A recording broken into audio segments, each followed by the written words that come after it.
one of the most common questions is how to get the bass to be level and not disappear here and there. I can't tell you how many mixes I made where I was like, the bass sounds great. It sounds great. Why is it missing now from this like note? Why is every time he plays this note gone? It could be a number of things. The amount of, intensity he's playing the note or where on the bass he's playing it could actually cause the note to bottom out and lose low end if he hits it too hard, or if he's playing on a spot in the neck that just has lower output. So this is if it's a real bass player. The same thing could happen if you're using samples or if you're using an 808. I mean, the same stuff is going to happen sometimes. So just be aware of it. And if you notice it, I wouldn't say go looking for these problems, but if you notice the bass dropping out, the easiest, obvious way to fix it is with automation. Now, volume automation can be done 100, different ways. They're probably not quite that many, but a bunch. You could literally hit the pencil tool at the top, see that pencil, and then just draw it. You could easily just draw it, all right? Now, I would recommend to draw it on either your bass bus that has all the bass stuff, like if you have a direct 2 mics, it's all going to a bass bus, do it there. In my case, I use a bass VCA track to control my volume of all those bass tracks, and if I automate the bass VCA, it automates all of them. So that's where I'll do my automation. I won't do it on the individual, direct track, because if I just do it there and not on the mics, it's going to change the sound too much. So I don't usually do that. I'll do it all together at once on either the group, like for a bus, or the VCA in this case. Now, the other thing that people do, and I don't do this as often, but you could sidechain, certain things to the bass. Like something you'll hear people talk about is they sidechain the kick to the bass. So basically the bass will duck out of the way when the kick hits. But what I'm saying is you could do the opposite and automate a compressor to turn on when you're losing something, and figure out if that only works usually if something's taking over for it. In other words, like if you've got a keyboard in it and all of a sudden in this one spot you lose bass and you hear something else like very loud and clear, you could literally duck that thing out of the way with a side chain only on like that spot. I mean, you could do that. I just don't usually do that because, I'm a fan of like getting the bass sound right and then dealing with volume automation only, to me, maintains the sound I built on the bass the best. That's why it's the simplest, most straightforward way, and a lot of times that's the way that works the best also. So I just want to kind of show you what I did here. And another easy way to do this, if you don't want to use the pencil, I like to stick on this multi-tool always. You could literally just let it play through, hit the down arrow when you want to start the selection, then hit your up arrow on your keyboard. So down arrow and up arrow. The up arrow happens when you want to end the selection, and that will select a passage. And I like using the arrows because you can kind of play it like a keyboard. Like, all right, you're grooving with him. You know when the note's going to happen, and then down arrow, and then whenever the note's over, up arrow. And now you have a selection that you can then automate by just literally grabbing that spot and lifting it up with the lift tool. So in my opinion, like that's the easiest way to do it with the lift tool. And then obviously the other way would be use a controller or something and just do it by hand. That's another way. Other options is like the Waves plugin Bass Rider. I don't particularly use that plugin a lot because I'm a fan of doing it by hand. But it's, let me just also say that if you use a little bit of saturation, your bass will kind of stick out more and you won't lose it as much. But if you do have a dead spot on a real bass or something where it gets significantly lower, volume automation is going to be your best friend. So just check this out. I want to show you what I did on bass here too, just to show you how I treated this one. Best plugin for sure. My favorite like ever, just because it solves so many problems if you're dealing with real instruments. Auto Align 2. I've talked about it before. It's one of my favorites because now all of a sudden you don't have to spend so much time with in phase and all these other nonsense plugins to get phase right on recordings that weren't done, as good as they could have been done in terms of paying attention to the phase when the mics were put up. So if you're on that page, Auto Align 2, extremely helpful. After that, notice what I do on bass a lot.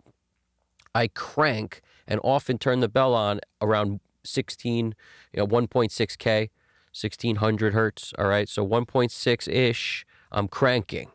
Okay. And then 11 dB. And when I say I'm cranking, like 14 dB, 11 dB around 800 hertz, and then about 10 dB around 420 hertz. All right, that's my thing because I boost there. I'm rocking about 3.9 dB at 113 hertz, but that's about it. Okay. Now I got fast on because that will smush out that initial note and kind of flatten the bass so I can make it louder and have it be more consistent. Otherwise, what winds up happening is it's super pokey sounding to me, where you'll hear the initial transient and you won't hear the rest. So I need to flatten that front in order to get it even and level and thick. So I do that, and I'll do that on the channel strip a lot, but I also hit it with this pre, and I turn this up about 20 dB to really saturate at this stage. So you listen to the sound of this bass. And then I also throw Twin Tube on there because this is probably one of my favorite saturation plugins. I love this plugin. And then I got Wolf compressor on the slam setting. So just listen to the bass. And it's the same on all three of the bass sounds. Check it out.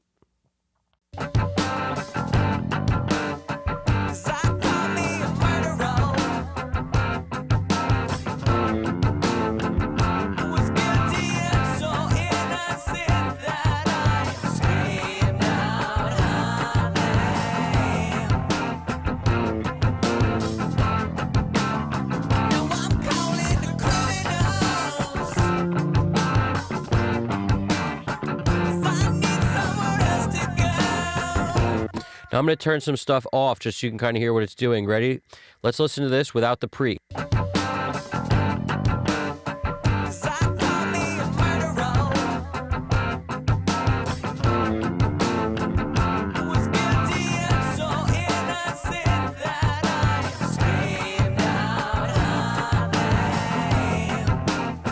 It gives it a little bit of push. It's really what it's doing. It's giving it a little bit of push. Now let's listen to with and without this SPL Twin.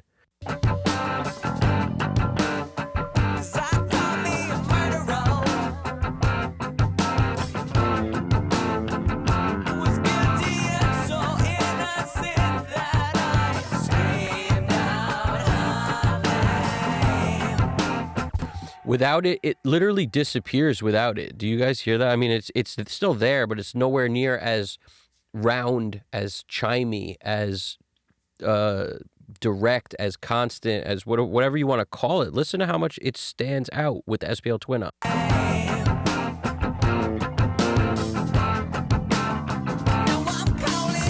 Now listen, you hear how I took it off? It disappeared.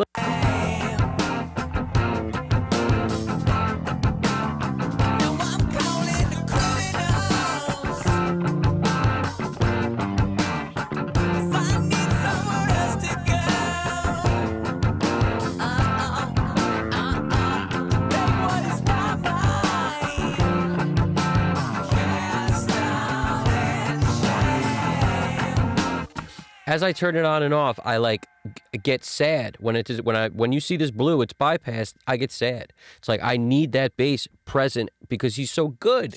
So I got to hear it, and that's why I need it on. Now Wolf comp I'll take on and off. Check it out.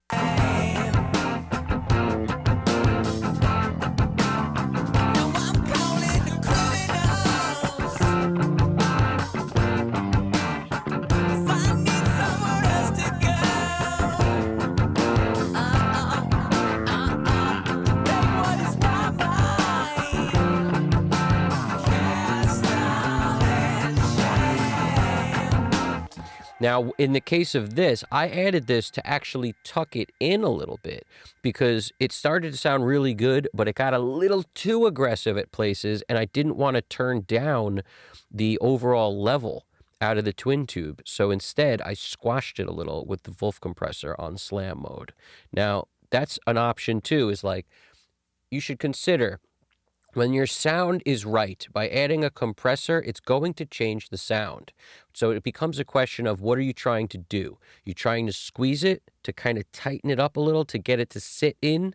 Or are you trying to, essentially change the envelope of the sound, which is what a compressor will do? Is that what you're trying to do? Are you trying to give it different flavor slightly? Or are you, doing something else?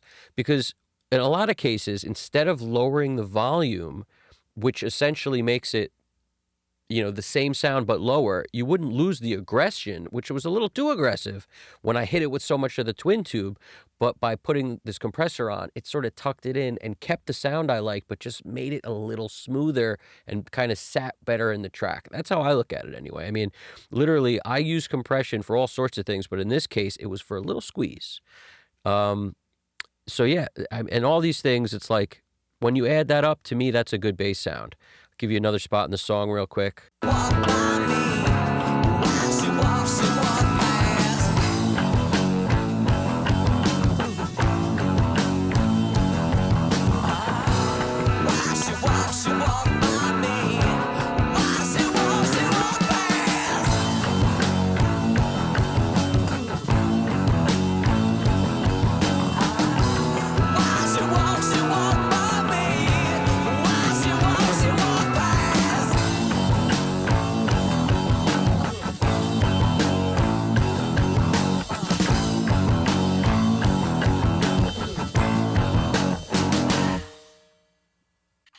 Now check this area. This is where the bass automation happened. I felt like he lost some power in the low end as soon as the notes went up. So check this out. Ready?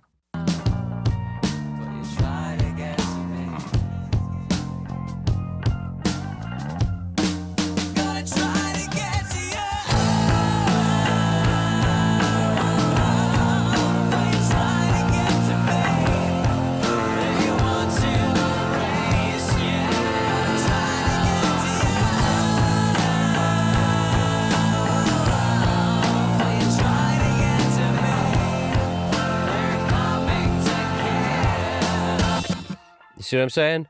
So that's the kind of thing I'm talking about. A little volume automation on bass will make it consistent. And don't always think it needs to be the same in the front of the song as the last verse and compared to the first verse or something.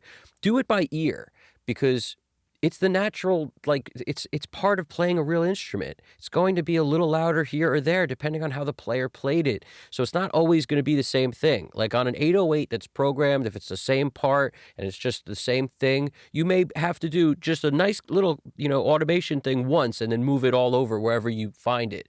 That's a logical thing. Like if you lose power on a note, it's probably the same note always if it was a sample. But if it's a guy playing it, you got to do it by ear. That's why these are a little less bumped than these, because that was just how it was played.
you guys dug it. Do me a favor. Throw something in the comments that has something to do with this, because let's create a little pool of knowledge for how to make the bass sound level. I know a lot of people like to do this. Also, I know the concept of like take your low end and smush it and, use the direct for the low end and then use the amp for the mid-range or high. I know that concept. It's not a bad one. If somebody wants to describe it in a little more detail, throw it in the comments. Also, I got Genelecs up now instead of ATC 45s. I mixed a few songs in the 45s. Dug it. Now I got the Genelec 8361As. I'm going to try those, and then I'm going to give you my opinions on both and a little, some thoughts on it. So I hope you dig it. Hit the subscribe button if you haven't already, all right? I appreciate it. Hit the like button if you dug it. Evan Jaffee, Custom Cut Studios. I'll talk to you guys soon. Keep in mind, you guys got this. Take it easy.